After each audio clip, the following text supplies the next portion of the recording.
Good afternoon. Welcome to UCSF Department of Medicine Grand Rounds. I'm Bob Wachter, chair of the department. Let me start with a programming note. Next week, we will have our last Grand Rounds of the academic year, another virtual session. It will fittingly be our last COVID-19 specific session. We'll focus on what we've learned over the past 3 years with Carlos Del Rio, Caitlin Genelina, and Mark Smith. It should be terrific. And then we take the summer off. So we'll be back to you right after Labor Day. So you're freed up on Thursday at noon for a few months. And we will continue covering COVID as appropriate after we come back in September, but we'll no longer have designated slots for it as we have over the last several years. I'm very excited about today's session. Today we have another fireside chat. And it's always fun to do it with people who have done great things at UCSF and gone off and changed the world elsewhere. And today is one of those sessions. I'll be talking to Lindsey Criswell. Lindsey, welcome. Lindsey is director of the National Institute of Arthritis and Musculoskeletal and Skin Diseases. She became director in early 2021. Prior to that, she spent pretty much her whole career at UCSF, becoming professor of rheumatology, chief of our Division of Rheumatology at UCSF Health, and for the last several years, vice chancellor for research for UCSF. She's an accomplished researcher with her research focusing on the genetics and epidemiology of autoimmune disease, with a particular focus on rheumatoid arthritis and lupus. Lindsey earned her bachelor's in genetics, a master's in public health, both from Berkeley, a doctorate in genetic epidemiology from the Netherlands Institute for Health Sciences, and received her MD from UCSF. So, Lindsey, thrilled to have you here, and welcome back. Thank you so much, Bob. It's a real privilege and honor to be invited to join you for this fireside chat. Well, let's start with your origin story. Can you just describe sort of the trajectory of your career prior to early 2021? So, in some ways, a classic academic, successful academic career, but tell us a little bit about it. So, yeah, thank you. I guess I knew from an early age that I was interested in nature and biology and science, so it was kind of natural to gravitate towards the sciences. I was fascinated in the concept of nature versus nurture, which I think prompted me to major in genetics when I was an undergraduate, and then was thinking about graduate school versus medical school and wanted to keep my options open.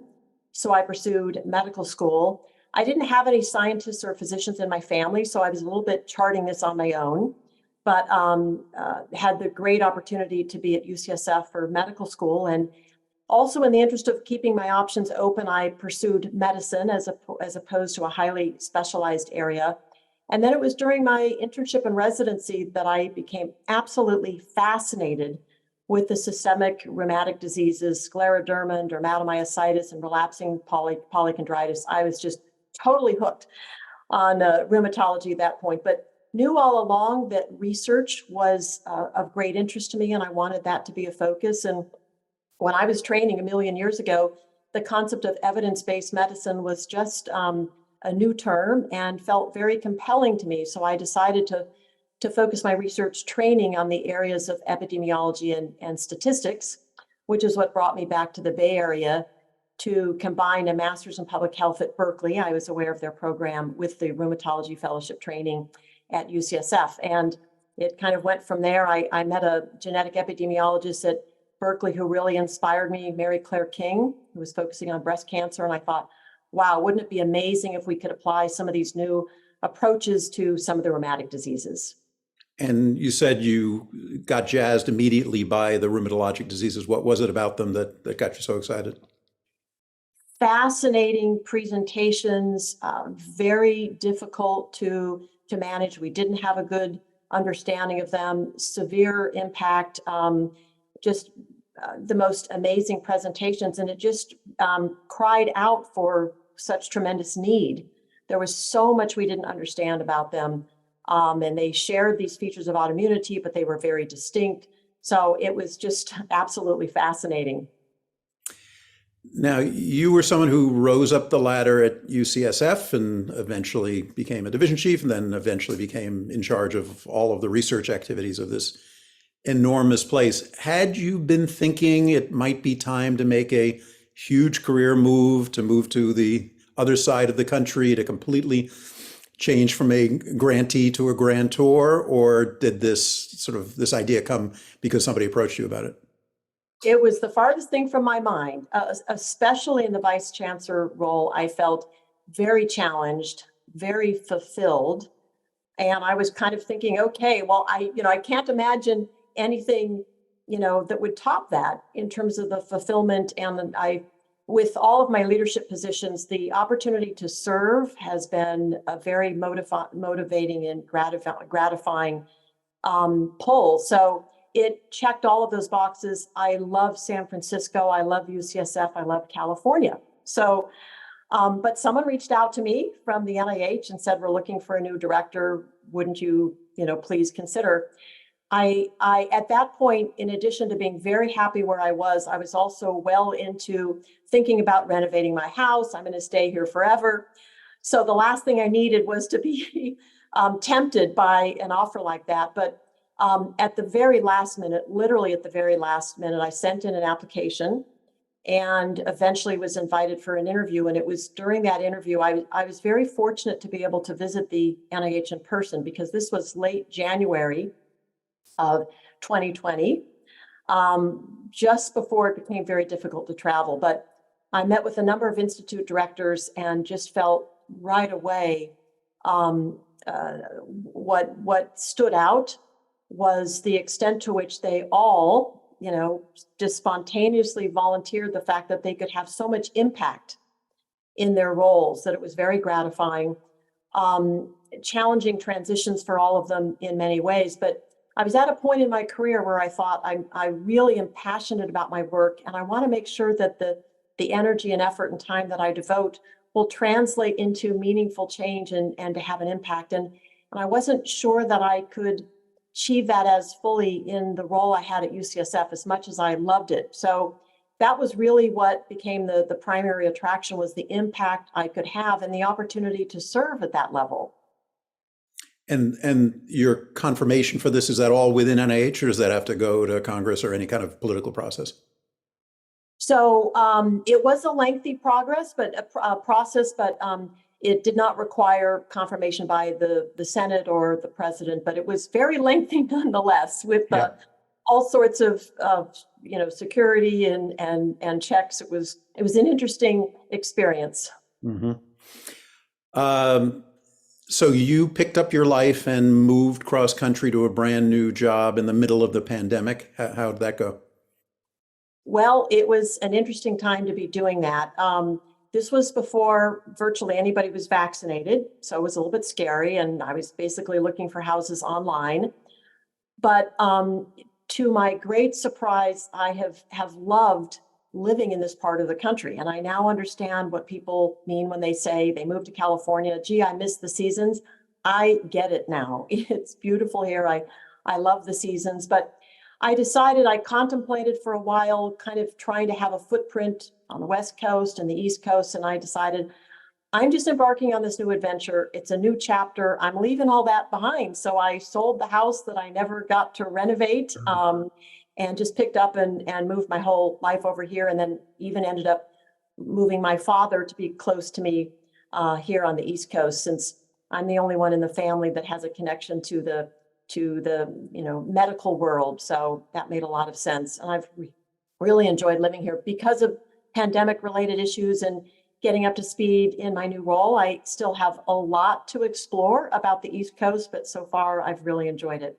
Great. I think you took over for someone who'd been in the role for a very long time.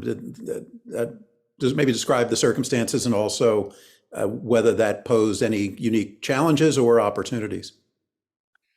Yes. So Steve Katz, who was the former director of NIAMS, had spent almost his entire career at the NIH and had been in the role of the director for 23 years. And he was absolutely loved by everyone at the Institute and highly respected by those across the NIH. He played guitar and sang, performed with a band with Francis Collins and others. People just loved and adored him. And he suddenly passed away in late, I think it was 2018, big loss to the NIH and to the Institute. And then just a couple months later, the executive officer at NIAMS, who had also been in the role for a very long time, passed away as well. So here was the, NIAMS, they've lost two longstanding beloved leaders, and then came the pandemic. So it was a very difficult time for the Institute. The uncertainty associated with when are we going to have a new leader? What is this new leader going to be like? What sort of directions or, different ideas might they have? And all sorts of uncertainties related to what work was going to look like coming out of the pandemic. So, it was unusual, the loss of those longstanding leaders, the stability that their tenure was associated with, the uncertainty of the pandemic, and also what it's meant for me, especially coming from outside the NIH. I'm learning about everything that's done at the Institute as an outsider. And so every time I hear about something else, a challenge or something that we're doing, I'm asking, why are we doing it this way? Have we considered other ways? And so that's unsettling for people that were used to doing things a different way. But, I think I've been able to provide a culture or model a culture of inclusivity and transparency and open communication and willingness to consider all different points of view. And I think I'm helping members of the Institute realize that it's okay to change. We should anticipate change. We should learn from other institutes about other ways of doing things. So, it's been an interesting, but I think a positive experience. How did COVID change the work there? And not just in terms of, I assume you went remote and everybody was working remotely, but also you're judging the proposals coming from investigators from all over the country who are also remote, and some of their work has been compromised during COVID. How did you have to account for not just what was going on in your intramural world, but you deal all the time with the world in places like UCSF? Yeah, so as you're very well aware, and your community there very well aware, so much changed suddenly as a result of the disruption of the pandemic. So the NIH has tried to address that in a number of ways, including extensions of time, particularly for early career investigators, recognizing that with lab closures and clinic closures and all of the, the delays that entailed, supplements for securing additional support to continue projects, particularly for early career investigators, is something that has been understood. I think there's widespread recognition that the plans in progress that were anticipated when grants were written are not necessarily going to be feasible and realistic. But I think, the members of study section are investigators themselves, so they can relate to that. But I think it's also created challenges for particularly clinical studies that started out with everything being done in person to have to adapt to more remote study procedures. So that's been challenging for investigators and something that has been, considered a complicating factor, but also an opportunity in the context of some clinical research. But I think that we also, some of the silver linings of the pandemic was what we've learned to do remotely, the collaborations that we've been able to develop with people all around the country. So in some respects, the pace of research and the nature of the research is changing and accelerating. So, I think we're starting to see some benefits of this unexpected experiment that we've all been navigating through as well. Have you changed the process of grant review? In the old days, people would have to get on the plane and fly to Washington for a study section. Has that become more remote? So all of those sorts of meetings switched to remote, and we're only now in a phase where we're trying to figure out what the sweet spot is between continuing many of the conveniences that the remote participation enabled, but some of the disadvantages when you don't have the in-person time. What I'm seeing happening at NIAMS and across the NIH and with CSR is more of a hybrid approach. So, what might have been 3 in-person meetings a year is maybe now 1 in-person a year and 2 that are virtual, and also more hybrid meetings. We just had our first council meeting, Scientific Advisory Council meeting at NIAMS that was in person, but some folks couldn't travel, including someone who had a significant disability. So we had a hybrid meeting, and I have personally embraced the technology that we're now able to access from the standpoint of increased accessibility. I was able to watch your COVID town halls from across the country, Bob, and I really enjoyed them. And so the fact that, at important scientific meetings or review committee meetings, the fact that people can participate from across the country is really important. And as someone who spent all their time on the West Coast, flying across the country and starting a very long day of study section and basically getting up at like 3:30 in the morning and starting this long meeting, at 4 or 4:30 in the morning was not something that, it was very challenging. So it kind of levels the playing field from that standpoint as well. Yeah, maybe one more COVID-related question, then we'll move on to other things. It struck me that your agency didn't have a central role. Obviously, a lot of it was infectious diseases, but immunology was a core issue, and a lot of what you do is that. So, were there things that you got involved in COVID, and what was? Maybe you can describe some of that experience. Yeah. So, I mentioned the extensions in time, and we unfortunately. Only a few institutes received new funding for COVID-related research. NIAMS and many other institutes, though, published notices of special interest to try to encourage the research community to leverage this unique situation to try to understand, in our case, the relationship between autoimmune disease or autoimmunity and COVID and vaccination and treatment for COVID. Now, the grants that we awarded in that area had to come out of our normal appropriation, so that was challenging. But nonetheless, we made every effort to try to encourage the community to take advantage of this unique situation. Our intramural research program was able to pivot quickly, and we had some basic research related to nanobodies that contributed to our knowledge in this area. And we continue to have some translational research studies led by Mariana Kaplan and others at the NIAMS Intramural Research Program that are studying the impact of COVID-19 infection and vaccination on patients with autoimmune disease. And that work continues.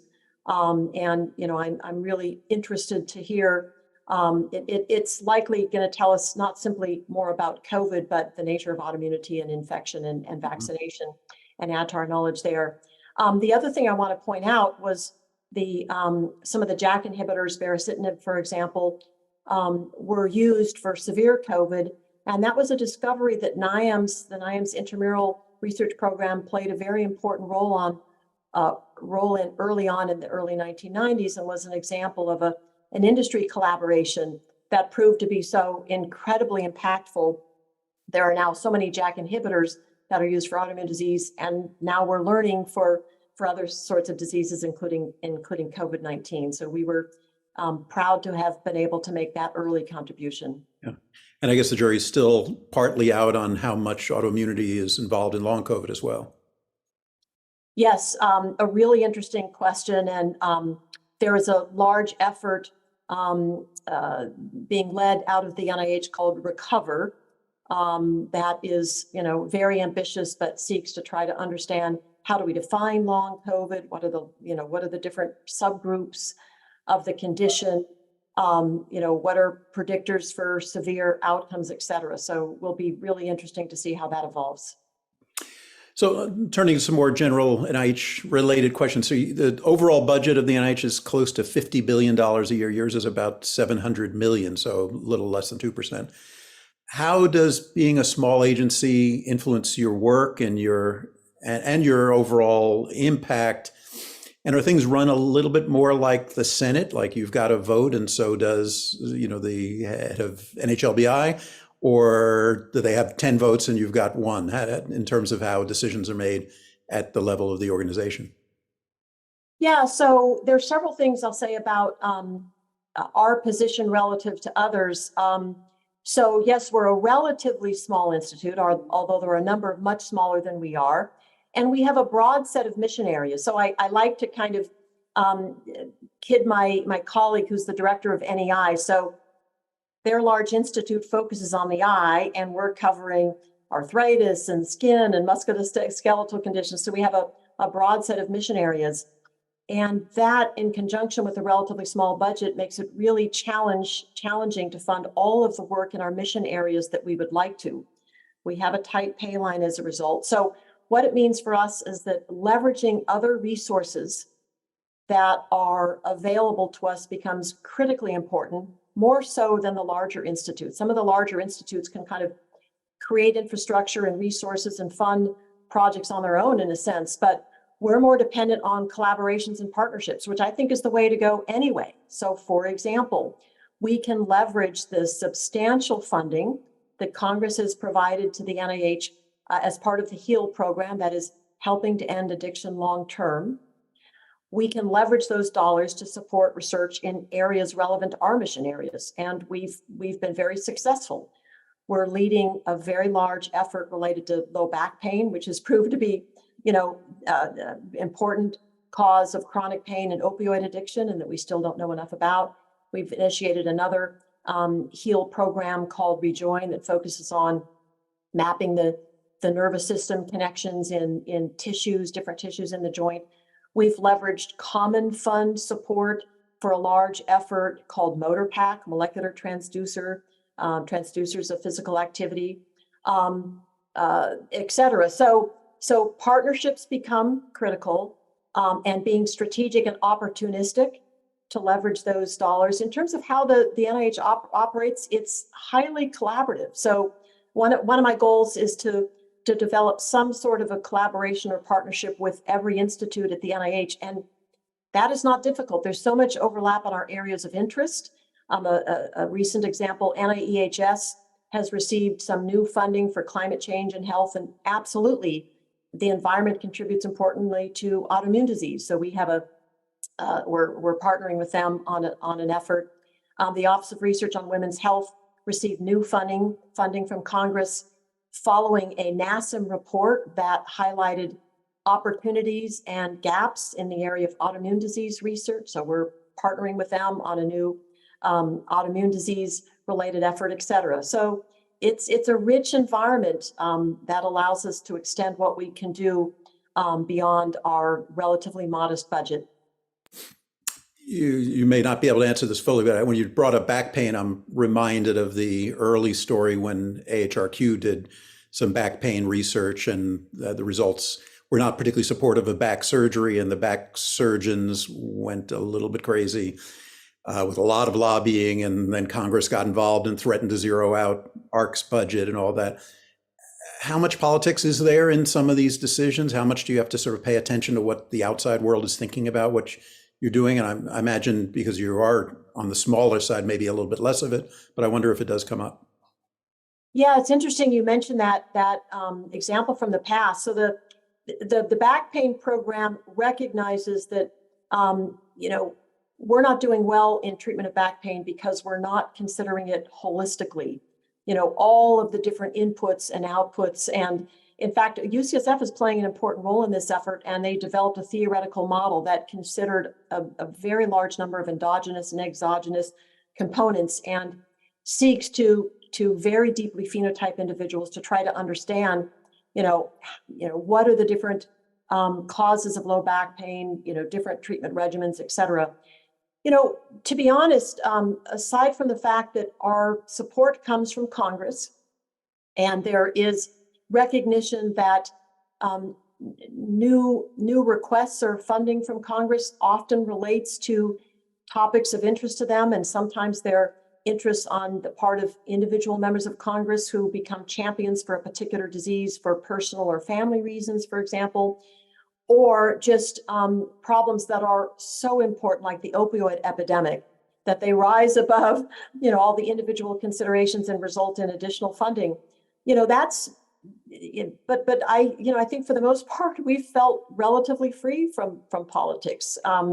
Maybe I'm too early in my tenure and that's a really naive viewpoint, but I haven't felt that sort of pressure or those constraints at this point. Good. Maybe give you one more political challenge that I'm sure in the way our country is organized, which is most of the major research organizations are located in big urban centers. And Montana has the same Senate number of votes as California does. I'm sure there's pressure from smaller states and rural areas to distribute the money where there probably is a lower talent pool, and yet certainly reasonable argument that they haven't gotten, quote, their fair share. How do you balance all that? Yeah, there's a very a deep commitment across the NIH to try to increase opportunities, to spread the wealth, to recognizes the fact that there are so many advantages associated with individuals who've gone to the greatest schools and then the greatest universities, and they end up in the high resourced institutions. And there are efforts on so many fronts going back many years. There was this mandate, in fact, from Congress to try to increase the amount of NIH support that goes to under-resourced states, the IDEA states. I don't know if that might be familiar with you, but there's 12 or 15 states that have been identified as deserving of, in need of more support for NIH research. And so there are programs for co-funding. NIGMS has been a leader in this area, for example. The director of CSR is contemplating and proposing revised review criteria for fellowship applications and even for research project grants that tries to mitigate some of the reputational bias that you're alluding to that has to do with the mentor or the institution. Our acting director, Larry Tabak, regularly encourages us, to consider the degree of resources at the institution where an application is coming from when we're looking at applications that have scored, reasonably similarly well in the application process. So, there's I think a lot of appropriate interest in trying to increase opportunities for all. A number of institutes are also using strategies of providing, approving smaller budgets so that they can support more grants to more individuals, including those that are not at the most prestigious institutions. So it's a important problem, challenging to address in a fair and balanced way, but there's a lot of interest in trying to address that. You've said a bunch of things already that say, this institute is trying to do this and others are trying to do this. Sounds like you've got a fair amount of autonomy in terms of how you set pay lines and what your priorities are, and that does not come down necessarily from the center of the NIH. Yeah, in fact, I'm surprised at the extent to which, in fact, it interferes with our progress. So, institutes have been free to develop their own systems or processes or ways of doing business. And we're losing out on some efficiencies. And I think there's a greater interest now in trying to identify the key processes, systems, infrastructure that we can, agree to centralize or to, Larry Tabak, the other said, we have 1,000 flowers blooming and we need 5, So I think, and I'm, as I mentioned earlier, regularly asking the question, how do other institutes do this? Let's learn from each other. What are some best practices? So a tremendous amount of freedom. And of course, each of our areas are somewhat distinct, and institute directors have different approaches that they want to take, but there's a balance to be struck. And I think we would benefit from more collaboration and coordinated planning than we currently are doing. Apologize for the dog in the background. Right. Obviously, a funding line of 100%. Oh, stop it, doggy. Funding line of 100% would be too permissive. You would have, there's not enough good science out there. Yours, I think, tends to run about 10%, which I assume you feel is lower than you'd like. What do you think the right number is? Yeah, I mean, that's an excellent question, but you know, in a perfect world, and I guess I like to make a distinction between, the question is, at what point are you looking at applications, you know, that score better than that, are good enough that that it's not worth the extensive time and effort required to revise and resubmit them, which is a huge administrative burden, loss of time, versus those that, while meritorious in many respects, would in fact benefit from a reworking or a refining or reconfiguring or, you know, bringing in the right expertise. And, you know, study sections are a little bit different, but I think something closer to 20 to 25% would feel better. Yeah, but clearly, I don't think anybody would assert that a pay line at 10% is optimal when you consider that trade-off between, getting the application right, and the loss of efficiency. So there are desperate attempts across the NIH, vary from institute to institute, to try to do everything possible. You know, first of all, how are we spending every precious dollar that we have? Are there some funding mechanisms that we're supporting that are no longer impactful? Or, you know, how can we assess the impact of our dollars to maximize the investments we're making? It's a fascinating question, but it's challenging.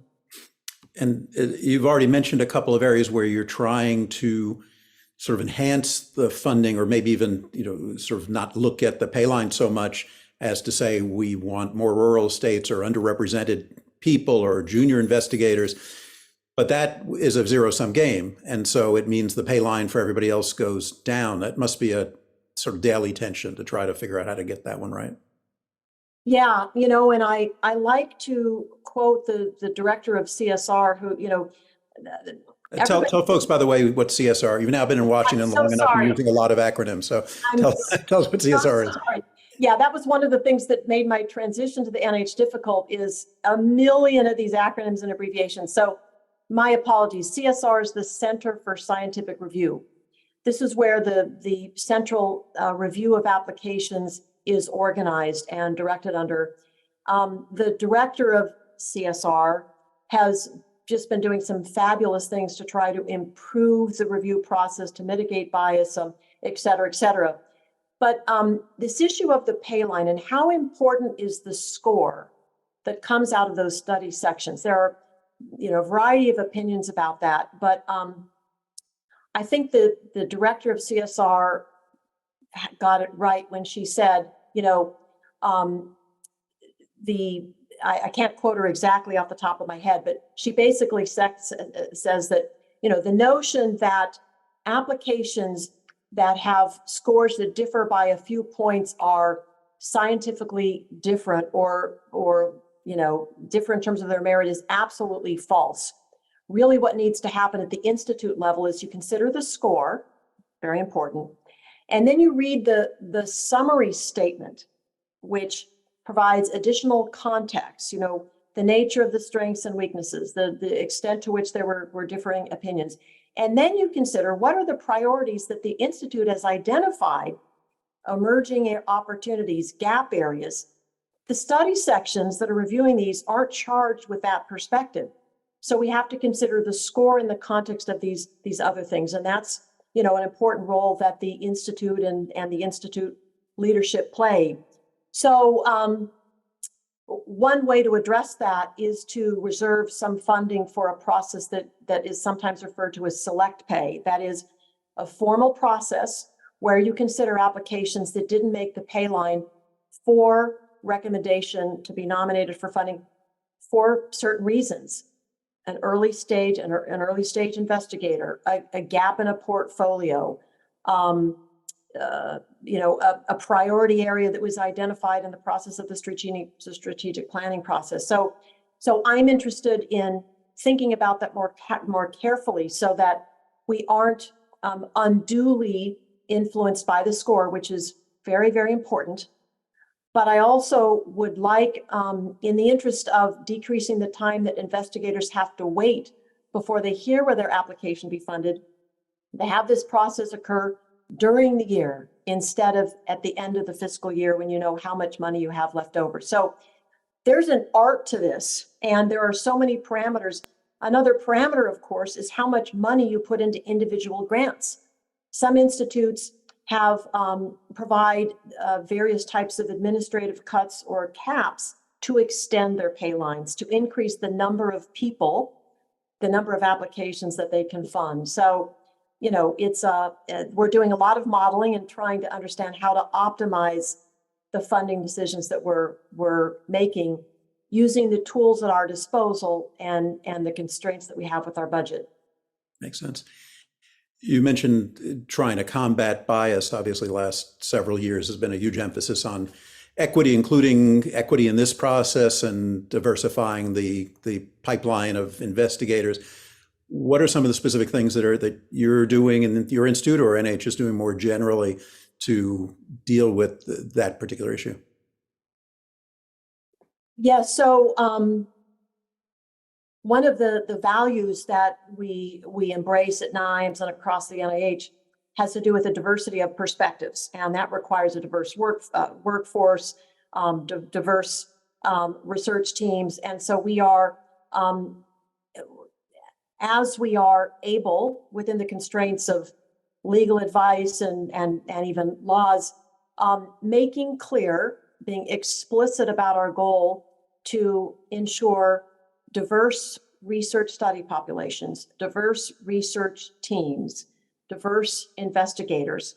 We have to be careful with how we navigate this space, but increasingly there are examples of language that we can use to indicate that these are high priorities and they'll be considered in the review of the applications, the scoring of the applications, and the funding decisions. So we're also making additional attempts to try to track more closely the diversity of the study populations for clinical research studies that we're funding.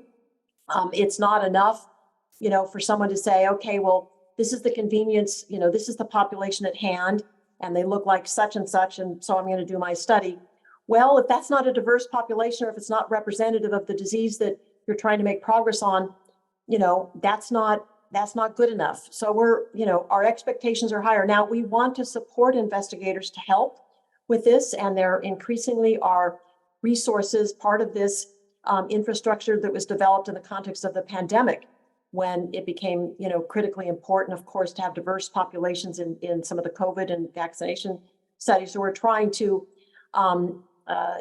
ensure that lessons learned from those efforts and any infrastructure that was developed can be available to the broader research community. So it's a multi-pronged effort, and we do have some constraints that we have to consider in terms of language that may not be considered technically legal. So we're, you know, we are moving carefully on that front. Understood. Having been an investigator for most of your career and then run a division with a lot of investigators and then run the research enterprise at UCSF, what do investigators not understand about the NIH that if they did understand it, they'd be better at their jobs, at least the part of their job that involves sending off a grant to Bethesda? You know, you used a phrase earlier on, a zero-sum game. And, you know, this is something that we have a scientific advisory council that is such a valuable source of input and advice to us. And they're investigators, mostly well-established investigators from around the country, from different backgrounds and perspectives. Although just this last month, I've introduced a new program with our council to invite early career investigators to participate so that we can hear from them. But they're useful for us as a sounding board for some of the challenges that we're trying to address and kind of reactions and perspectives from the investigator community. And recently, one of our council members said, you know, I get it now. NIAMS just can't move their pay line from 10 to 12%. It's a zero-sum game. So where are those dollars going to come from? You know, no one is happy with a pay line of 10%. So what are we going to cut? Are we going to cut the center grants that are so critically important now to support team science? Are we going to cut our clinical trials, which, are often the best way we can ensure that our discoveries get translated into patient care? Are we going to cut our training and career development awards, which are critically important to ensure a pipeline of investigators? So, when we can't simply knock on Congress's door and say, we need more money for X. So, we can leverage other funding. We can partner with organizations that can advocate for us. But, we have a limited budget. And to do anything new or to increase our investment in any one area, it has to come from somewhere else. So that's, and we're balancing the many areas that we support, from the most basic science to population science and across all of these different disease areas. Yeah, the FedEx guy just came, so we're going to hear from the dog for a little while. There are probably two NIH-related people that everybody wants to know about, so I need to ask. One is Francis Collins, and the other is Tony Fauci. So, why don't you tell me a little bit about your experience with both of them? So they are awesome people, amazing public servants, generous, humble. I actually had the amazing opportunity to have them over to my house for dinner with their wives, and it was such a special event. We prepared a special Italian dinner in honor of Tony Fauci, and it was, a relaxed dinner in which I, got to hear from them for hours about their experiences, and I, don't want to share that, but they love what they do. They have limitless energy. They have felt a bit beaten down from, some of the political heat that they've experienced, which I think all of us, really, it's been heart-wrenching to see what's happened to a number of our public health leaders, and those two are no exception. And I also have to just say, in terms of Francis, he's so talented. He grew up in a family they were basically a traveling theater group, and he moved around the whole time he was growing up performing. And he's a musician, and he plays the guitar and sings songs for these different groups that he brings together. He plays in the same band that Steve Katz used to play in and that our scientific director plays in. Just a lovely, generous person. I admire them both so much. Did you get the sense that they were surprised by how bad things got with the vitriol? Or at least Tony had lived through AIDS and had sort of knew about activism. I think probably was prepared for some of it. Yeah, I think they were completely, just never imagined a situation like this. And Francis's feeling was more just empathy and worry about Tony than himself. I think he was not quite in the same position and didn't receive the amount of, criticism that Tony has. So I really hope that both of them, can see the light at the end of the tunnel of this phase and be honored for the amazing public servants that they are. Yeah, absolutely. Let me throw a few, a couple of areas where you hear NIH particularly being critiqued a little bit and see what your reaction is. People have said it stifles innovation. The structure is too siloed. The systems are too old. You already mentioned that you came in and agreed with some of that, but what's your sense about the pace of change and what it can and should be doing to sort of improve innovation particularly? Yeah, I think it's important to mention ARPA-H, which is this, the Advanced Research Projects Agency for Health, which is a new agency that will have a close relationship to the NIH, but is very distinct. And really the vision was attempted to address, to complement the traditional type of research and the pace that typically represents, and the fact that, as you pointed out, it can be challenging for the most innovative and high risk research to be supported at the NIH. But I want to circle back to that in a minute with some of the the progress on that front, but it's meant to complement the NIH and to focus on big challenges that have the potential to transform our understanding and capabilities in certain areas, with the expectation that most efforts will fail early on. So it's very exciting. And in fact, the first project that was announced as part of ARPA-H actually has to do with regenerative medicine for knee osteoarthritis. So that's a thrilling prospect for NIAMS and for our regenerative medicine efforts. But there are attempts to try to address some of the lack of innovation and the slow timelines through funding mechanisms. NIAMS developed a risk, and I've forgotten exactly what that stands for, but we have a high risk innovation funding mechanism that also was innovative by having an anonymized first stage of review to try to address some of the potential reputational bias. And there are the common fund projects are supposed to be highly innovative and high risk.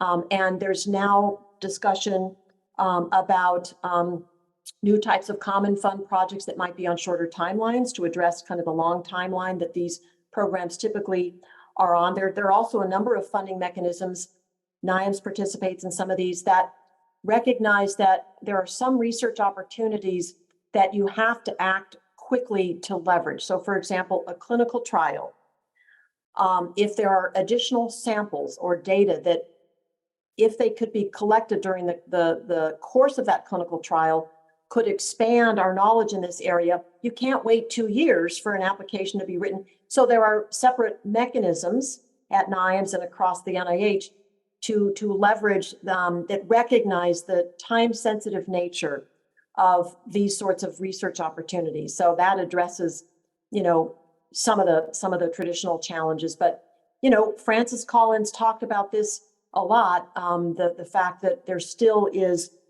it can be challenging to be successful and competitive with the most high-risk research proposals going into the NIH. And I think we'll see how ARPA-H can address that, and I expect that additional efforts will be made to develop new funding mechanisms that will address this as well at the NIH, because we're feeling that pressure as well. I mean, that's, you could say that in a way that's a form of political pressure that we're feeling. Mm-hmm. Understood.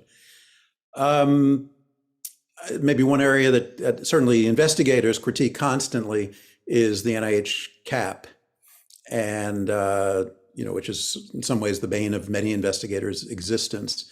What are the thoughts about it intramurally? I assume, again, it's a zero-sum game, that if you got rid of the cap, there would just be less money for everything else. But how do people think about that? Is that felt to be kind of a reasonable mechanism, or are people working on trying to deal with that? Yeah, that topic hasn't come up. So the Office of Extramural Research, which is led by Mike Lauer, regularly addresses some of these questions and criticisms to try to understand, is it time to change our practice? I admire his data-driven approach. The most recent issue that he shared with us had to do with modular budgets. Does it make sense to have these modular budgets of the size they are? Sometimes the data and the results are surprising. The impact of some of these constraints aren't what they would have expected. For example, it turns out that the success rate of applicants who use the modular budget, thinking that, smaller budget, there won't be as much scrutiny. In fact, the success rates were lower for people that were using modular budgets, and what these modular budgets do is they just, in essence, establish a cap on funding. So the issue of the salary cap hasn't been discussed and analyzed in detail recently, but you pointed out the obvious concern with that. How do we balance the desire to provide more support for individual investigators with the desire to support more investigators or more applications? So I think that, and I heard the National Cancer Institute director talk about this peripherally recently, and she said, I checked with all of my division directors and we polled our council and we said, okay, we can either increase funding for this particular program, the funding allowed, which will allow us to approve bigger budgets, but fewer applications, or we can go the other direction. And the unanimous opinion was we want to fund more applications. So this is really hard for investigators, and it means that they have to be, strategic and resourceful in terms of other funding mechanisms. It means that the institutions are looked to from the investigators to increasingly play a role in supporting them. Some of the advice I provide to investigators are to, look for opportunities to be co-investigators on grants, other funding mechanisms that don't have these salary caps, of course, institutional service that provides support and that is, aligned with your own interests, et cetera. So it makes it very challenging for investigators, and I feel their pain so much, but it's a multifactorial problem and a multifactorial solution, but yeah. And it sounds like it's not going away anytime soon in terms of people planning for the future. One thing I'll just add, because I know UCSF has been thinking about this a lot. Of course, the situation of postdocs and graduate students and the salary levels, right? It's a similar sort of question. Everybody recognizes that the salary levels need to increase, but where is that money going to come from? So yeah. We're getting toward the end. Talk a little bit about the most exciting scientific directions you see within your remit, as they say in the UK. What are the things that you're seeing that you're most jazzed about? So I think that in spite of very slow progress during the first many years of my career, new treatments for these rheumatic diseases, we talked about the diseases I saw as a resident. Recently, there are, increasingly, if we take lupus as an example, with belimumab 10 years ago, and then anifrolumab, and now the JAK inhibitors, there's just this explosion of new therapeutic approaches. And what's exciting about some of these new therapies is that we're understanding that their usefulness doesn't conform to kind of the ways in which we think about subsets of disease. So, and some of our efforts, such as the Accelerating Medicines Partnership, where we're applying new technologies to target tissues of these diseases, and then looking at multi-omics data as we start to accumulate data across many different types of diseases and classes of diseases. We're identifying shared pathways that we wouldn't have expected just on the basis of the way we traditionally think of them, neurodegenerative versus autoimmune disease, for example. So I think as we apply these emerging technologies to deeply phenotyped individuals that have a broad spectrum of disease and position our research resources and data and enterprises such that we can leverage this data, this emerging data across this broad field, we will identify shared biology, shared mechanisms, and shared therapeutic targets that we weren't anticipating. So, I think that's, one of the things that is very exciting for a whole group of diseases. And it's the application of new technologies, a team science approach, and data sharing that are critical pieces there. I also think I mentioned briefly regenerative medicine, and I am feeling more and more confident that regenerative medicine as a field is an area where we can look to for great progress and exciting discoveries. And so I was so pleased to see the ARPA-H program choose that as their very first project to undertake. So I'm really excited to see how. What will that mean practically? That somehow we'll be able to grow new cartilage or new joints, or sort of if it plays out in the way you hope, what do you think 10 years from now we can do that we can't do today? Yeah, so the idea is that injuries can be repaired without the long-term consequences of arthritis, osteoarthritis. That joints could be replaced in a sense with not with these metal prosthetic material, but with living cells that are engineered to function in the way that they were intended to. It's kind of unimaginable leaps and bounds in some of our areas. And I think also even some of the, thinking a little bit broader, some of the gene therapy advances are exciting. There's a epidermolysis bullosa, for example, a gene therapy available for that now that wasn't anticipated 10 years ago, and you could think of gene therapy as in the broader category of regenerative medicine approaches. One of the things that's badly needed across all of those areas is harmonization of the materials, the approaches, the assessment. We've hosted a couple of workshops and roundtables recently that highlighted the disparate ways in which research is being undertaken in these areas. So we really need to bring the communities together, investigators, industry partners, consortia, to agree upon how research in these areas can be conducted and to agree upon some common platforms and approaches so that we can accelerate progress in this area. But it's an exciting. That is exciting. Do you think we're at it struck me that we've been talking about precision medicine for a long time, and it feels pretty real in oncology, this particular gene pattern will get treated this way versus that way. A little less real in most other disease states, I say, including in autoimmune and rheumatologic. Do you feel like we're on the cusp of that changing? Yeah, and you reminded me of another example that's really exciting. So it would fall under the category of a genotype first approach, but as we have opportunities to very intensively characterize individuals, perhaps individual patients and families that seem to have a unique combination of features, we identify gene variants that we think might explain their disease.